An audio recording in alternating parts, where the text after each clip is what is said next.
it's Helen from White Pine Homestead, and welcome back to our channel. Today we are starting a new series called Frugal Fridays, and I had asked some family members, like, what do you think, what are things that I could share with others? Because I'm always doing things, and I feel like I'm always sharing and teaching things with people, but what could I give to you guys that would benefit you the most? And one of them brought up, basically preparedness, homesteading, and frugality. And so I thought, well, Frugal Friday sounds fun, so let's just do that.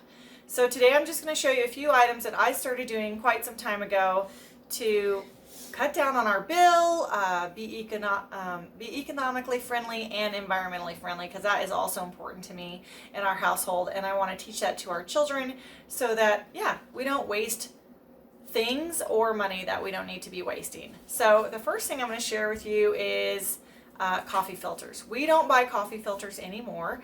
We have a Bun, which is my husband's preference coffee maker that he likes. So when he's home, we drink a pot a day between the two of us. But what are you doing, little miss? Love you, Mom. I love you too. All right. So we use reusable coffee filters. So I got this off Amazon. I'm sure you can find one for the model of coffee maker that you have.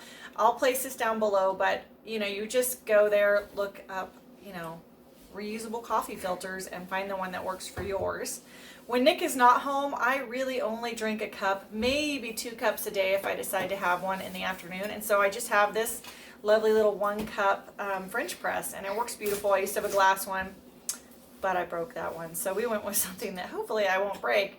And I don't have to buy coffee filters. And then we had eliminated coffee filters for those purposes, but I still used coffee filters for one other thing, and that was putting on the top of my fermentations, or like this one is my sourdough. So this is a heavy duty cheesecloth, not the cheesecloth that you buy at the grocery store. It's a much better woven cheesecloth, and I can actually wash these and reuse them over and over again. I bought several yards of it. I use it for making cheesecloth, and I use it for covering up my fermentations now, and so I no longer have to have coffee filters for that purpose either. So coffee filters have been eliminated from our lives. Tea, if you're not a coffee drinker, maybe tea is more your thing. I now do loose leaf tea instead of buying tea bags. I still have some tea bags in my house from just times of buying it, but I've quit buying it. So we're using those up. But the loose leaf ones, you can buy these reusable tea bags basically. So you put your loose leaf tea in there and you put it in. They come in different models, and you've probably seen these. They're not new or anything on the market. My favorite way to do it, though, because I like to steep my tea for about 15 minutes to get the best benefits from the tea that I'm drinking. When you use those other two that I just showed, the problem is I would put a plate on the top of it, a small plate on top of it, but there'd still be a seep because they're, the one that hooks, it'd show a little opening, and the steam would come out. So this little thing is sold on Amazon as well, and you just put your tea in that and put your lid on, and it gives it a nice seal, and it steeps really, really well. And then when you're finished and this comes out, you just set that on there so it's not getting things dirty on your counter, and you have your nice cup of tea. So that's my favorite, my preferred way of making my tea if I'm just making 1 cup. But if I'm making tea for like myself and the kids, because the kids really enjoy to have tea with me, I like to use this little guy. My mother-in-law gave me this, and I love this little teapot, and it's same thing. So we just pour it in there, put our nice just off the boiling water in there, and that's enough. This little teapot is enough for the kids and myself to all have tea. And actually Nick too, if he wants a cup as well. Occasionally he does. And then probably, I'm trying to think when I stopped. We stopped using napkins and paper towels. We decided we're done. And I would say definitely on the napkins, I probably stopped at least 1.5 years ago. And so we use reusable napkins now.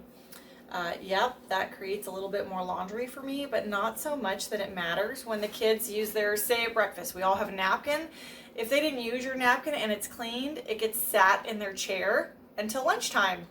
And then it gets brought to the table, and they can use it at lunch. If it gets dirty then, It goes to the hamper downstairs that we use for our towels and napkins, and we get out a new one for dinner. Sometimes one napkin will last us the entire day.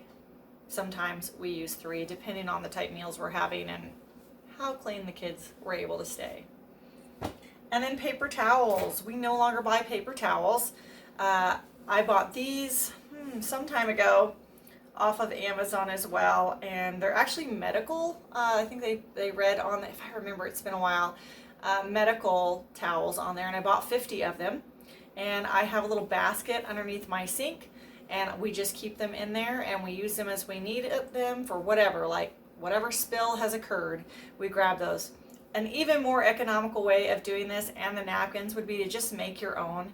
I just happened to grab these, and most of my napkins I picked up at yard sales, or I had a friend that had extras and she didn't want them, so she gave me a bunch of them. So we have lots of cloth napkins. We have 50 of these, and I just throw them into the one load of towels that I do a week for our family.